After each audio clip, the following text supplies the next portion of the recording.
When people say, oh, that brings me back to my youth, it's usually something fun, like ice cream trucks or swimming pools and playgrounds. I have plenty of happy memories from my childhood, but what makes me feel young again? Embarrassment. Cringe, as my kids say. They know what they're talking about. I had a friend bleach my hair. That was a bad call. One time in the school bathroom, I accidentally tucked my skirt into my pantyhose. Everyone saw my underwear. Yeah, the list goes on and on. It's like I never grew up, really. And granted, as I get older, those embarrassing moments are fewer and further between, but when they happen, they transport me back to the days of like big hair and shoulder pads, new wave music, and some unfortunate moments with tequila. For example, I was a humor writer at a newspaper in Tampa. It was the hip newspaper. Only the coolest people worked there, plus me. And one time I was sitting in the carpool line waiting to get my kids from school, and my editor sent me an email. As I read it on my phone, I got so excited. He was inviting me to a VIP event at the Salvador Dali Museum.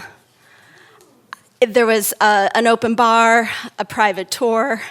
It was catered by, oh, who cares? They had me at open bar. I was so psyched. So I immediately, on my phone, replied that I would love to attend, before even checking with my husband. But thankfully, he was in. My parents could babysit. I went and bought a new outfit, my first in forever. It was a wonderful night. We got there, they had my name on the exclusive guest list, got a special bracelet.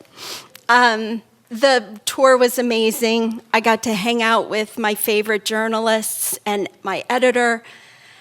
I felt like I had arrived, I felt like a grown-up. And then towards the end of that event, my editor and his husband, Larry, invited us back to their house for the after party. Even better.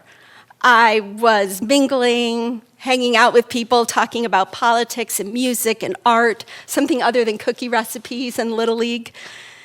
It was great. So when the time came for us to go home, my husband and I made the rounds saying goodbye to everybody. And we spotted Larry. He was talking to a woman, and so we made our way over to him just to thank him for inviting us into his home and for a great night. He introduced me to the woman he was talking to. He said, Catherine, this is Catherine, our neighbor. I was like, oh, hi, great name. We shook hands. Then Larry said to me, yeah, this is who we meant to invite, but emailed you instead. Yeah. The other Catherine wanted to die. So did this one. I was like, oh my God, I'm so sorry. I'm so sorry we took your spot. I feel awful. And she was like, no, that's okay. It's all good, no worries. Larry, I don't know, he's helping himself to more wine. And there I was, not an accomplished writer, educator, professional, no. I was not that. I remember thinking, oh, in the beginning of the night, I have great hair, healthy rack. No, at that point, I was 15 when that football player called me titless in front of the entire class.